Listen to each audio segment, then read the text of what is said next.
सोती रातों में जागी सी। से गाने देने वाले सिंगर और एक्टर के गाने आज भी बड़े चाव से सुने जाते हैं। इन गानों को सुनकर शायद ही कोई होगा जिसे ना पता हो कि ये गाना किसने गाया है। अपनी जबरदस्त गायकी और अनोखी कॉमिक टाइमिंग से इन्होंने फैंस के दिलों में अपनी अलग पहचान बनाई। ओ मेरे दिल के चैन प्रेमी आज भी ये गाना अपनी प्रेमिकाओं को सुनाकर अपने प्यार का इजहार करते हैं। जी हाँ, हम उनके बारे में बात कर रहे हैं जिन्हें लोग बड़े प्यार से किशोर दा कहकर बुलाते थे। ये जानकर आपको हैरानी होगी कि जिनकी आवाज सुनकर लाखों लोग दीवाने बन गए, उन्होंने कभी भी संगीत की कोई ट्रेनिंग नहीं ली। यहाँ तक कि खुद इनके बड़े भाई अशोक कुमार ने एक इंटरव्यू में बताया था कि इनकी आवाज फटे हुए बांस जैसी थी। तो अब सोचने वाली बात ये है कि ये सुरों के जादूगर कैसे बन गए। दरअसल इसके पीछे की वजह जानकर आप हैरान रह जाएंगे। बचपन में किशोर दा का पाँव सब्जी काटने वाली दराती पर पड़ गया था, जिससे पैर में गहरा जख्म हो गया। तब दर्द की वजह से किशोर कुमार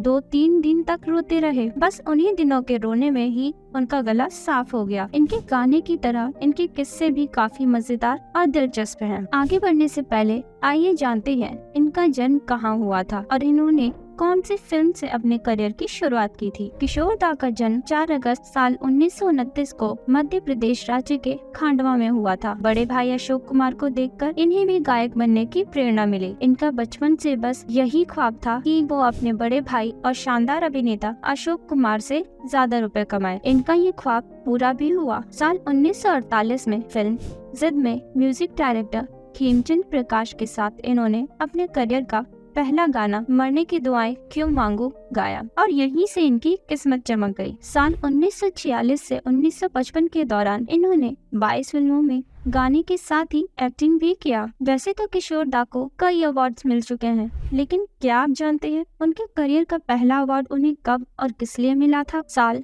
1959 में शक्ति सामंत ने फिल्म आराधना बनाई थी। इसमें किशोर कुमार ने मेरे सपनों की रानी, कोरा कागज था ये मन मेरा और रूप तेरा मस्ताना नाम से 3 गाने गाए। जब फिल्म रिलीज हुई तो कुमार के तीनों गानों ने उन्हें बॉलीवुड के बेस्ट प्लेबैक सिंगर के रूप में स्थापित कर दिया। नहीं, इस फिल्म के तीनों गानों से उन्होंने अपना पहला फिल्म फेयर पुरस्कार भी जीता था। किशोर दा जितना अपने फिल्मी करियर के लिए मशहूर है, उतने ही मशहूर अपने मजाकिया स्वभाव की वजह से चर्चा में रहे। आइए जानते हैं उनसे जुड़े कुछ दिलचस्प किस्से। करियर के शुरुआती दिनों में जब किशोर दा फिल्म मेकर राज चोपड़ा से काम मांगने गए तो उन्होंने किशोर दा को टालने के लिए कुछ शर्तें रख दी। उनके इस स्वभाव से किशोर दा को बुरा लगा और उन्होंने मन ही मन ठान लिया कि वो इसका बदला जरूर लेंगे। कुछ सालों बाद जब किशोर दा मशहूर हो गए तो चोपड़ा साहब ने उनसे मुलाकात की और अपनी फिल्म में गाना गाने के लिए उनसे कहा। तब किशोर दा ने उनके सामने शर्त रख दी कि आप धोती पहनने के साथ ही अपने पैरों में मोजे और जूते डाल कर आए। मुझे साइन करने के लिए पान खाकर आइए, वे भी ऐसे कि लाट टपकी हुई हो जिससे आपका मुंह लाल लाल नजर आए। दिलचस्प बात ये है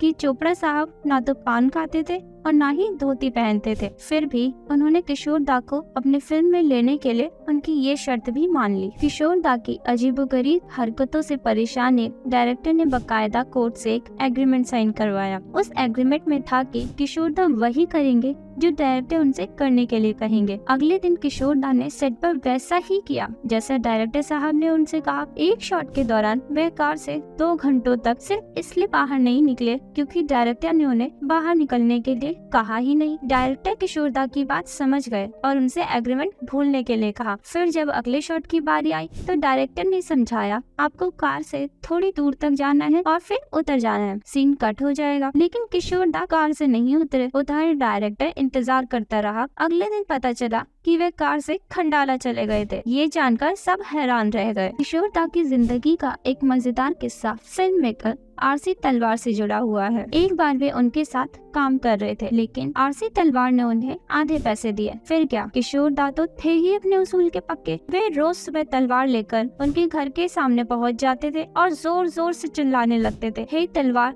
दे दे मेरे 8000, हे तलवार दे दे मेरे 8000। इसका नतीजा ये हुआ कि तलवार साहब ने इससे परेशान होकर अगले दिन ही किशोर दा को उनके पैसे दे दिए। क्या आपको पता है कि इनकी खास बातों में एक बात ये भी काफी मशहूर है कि किशोर दा आधे पैसे में आधा काम करने में विश्वास रखते थे। दरअसल एक बार किशोर कुमार किसी फिल्म की शूटिंग कर रहे थे और प्रोड्यूसर ने उन्हें आधे ही पैसे दिए थे। कहते हैं कि इससे खिन्न होकर किशोर आधा मेकअप करके ही शूटिंग सेट पर आ गए। जब डायरेक्टर ने उनसे पूरा मेकअप करने के लिए कहा तो उन्होंने अपने ही अंदाज में कहा, आधा पैसा आधा काम, पूरा पैसा पूरा काम। फिर क्या, प्रोड्यूसर ने इन्हें बाकी के पैसे दिए और उनसे पूरा मेकअप करने को कहा। पैसे मिलने के बाद किशोर कुमार अपने पूरे अंदाज में आए। किशोर दा एकांत में समय बिताना पसंद करते थे और इंटरव्यू देना नापसंद करते थे। लोग उनसे मिलने कम आए, इसलिए उन्होंने अपने घर के लिविंग रूम में खोपड़ियाँ और हड्डियाँ भी लगवा रखी थी। साथ ही कमरे में रेड लाइट लगा रखी थी। खास बात ये है कि खुद